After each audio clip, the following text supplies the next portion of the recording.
గతంలో అంటే ఇంతకుముందు ఆల్రెడీ కట్టినటువంటి ఇల్లులు ఏవైనా ఉన్నా వాటిల్ని ఎటువంటి పరిస్థితుల్లో హైడ్రా టచ్ చేయదు. కానీ ఇక మీద అంటే హైడ్రా ఫామ్ అయింది జూలైలో.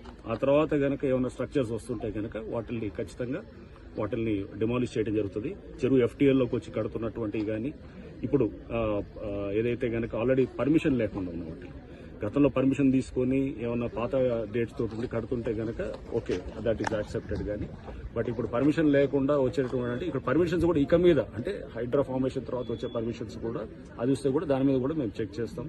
అటువంటి పర్మిషన్స్ కూడా న్యాచురల్ గా ప్రభుత్వం కూడా స్పష్టం చేసింది. పాత పర్మిషన్స్ ఉన్న వాటిని ఆనర్ చేస్తాం, కానీ కొత్తగా పర్మిషన్స్ ఎక్కడ కూడా అది యాక్సెప్ట్ చేయమని చెప్పేసి.